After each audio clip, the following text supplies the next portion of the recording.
Kathmandu is on fire, literally. The heart of Nepal, a city nestled in the Himalayas, became a scene of absolute chaos. Imagine this. Flames leap into the night sky, consuming symbols of power. Singha Durbar, the main administrative building for the government. It's engulfed in fire. This isn't a movie scene, this is real life. September 2025.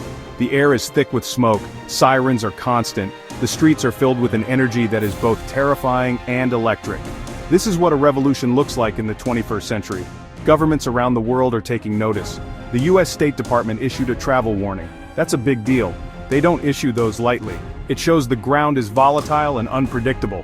What started as discontent exploded into a full-blown crisis. The capital, once a hub for tourists and mountaineers, is now a battlefield. The world is watching as Nepal teeters on the edge of monumental change. The violence wasn't just against buildings. So, what was the trigger? What pushed an entire generation to the breaking point? It all started with a single government decision, a ban on social media. That's right, the government decided to pull the plug on platforms like Facebook.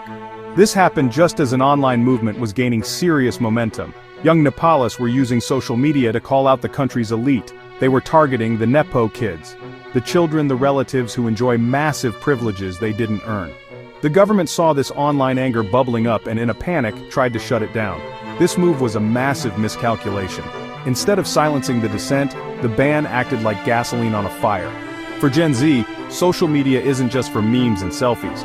It's their public square, their news source, and their primary tool for mobilization. Taking it away was seen as a blatant act of censorship. Let's talk about the economy, because at the heart of this uprising is a profound sense of economic despair. For the youth of Nepal, the future looks bleak. There's a massive lack of economic opportunities for regular people. You can get an education, you can work hard, but if you don't have the right connections, you're stuck. Young people are graduating from universities with degrees in hand, but no jobs in sight. This isn't just a tough job market. It's a system that feels rigged against them from the very beginning. This economic dysfunction creates a powerful sense of disillusionment. Imagine being a young person in Nepal, full of ambition and dreams, only to be told that your future is predetermined by who your parents know. This feeling of helplessness is a core driver of the protests. The youth see a political elite that hoards wealth and opportunities for themselves and their families, leaving nothing but scraps for everyone else. They are tired of watching their potential wither away in a country that offers them no path forward. This frustration has been simmering for years. The government's response to the protests was brutal. Instead of listening, they sent in the police.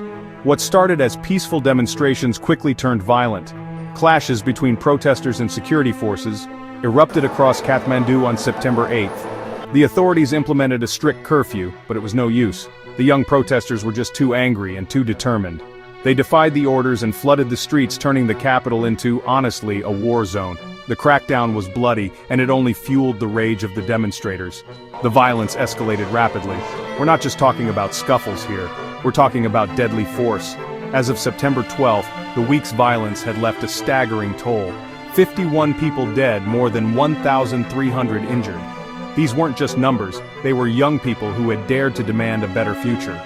On Tuesday, Prime Minister KP Sharma Oli announced his resignation. The Prime Minister's resignation was a major win, but for Gen Z it wasn't enough. They didn't just want a new leader, they wanted a whole new system. The organizers of the protests quickly released a set of non-negotiable demands. They weren't just asking for change, they were dictating the terms of Nepal's future. This really shows the confidence and clarity of a generation that knows exactly what it wants. They had brought the government to its knees, and now they were ready to rebuild it from the ground up. First on their list, the complete dissolution of parliament. They want to fire everyone. The protesters are demanding the mass resignation of all parliamentarians. They believe the entire political class is just too corrupt to be reformed. They also demand the immediate suspension of the officials who gave the order to fire on protesters, seeking justice for the dead and wounded. And finally, they want new elections, a chance to start fresh and elect leaders who actually represent the people, not just their own powerful families. They aren't just fighting the government, they are fighting for their very right to have a future in their own country.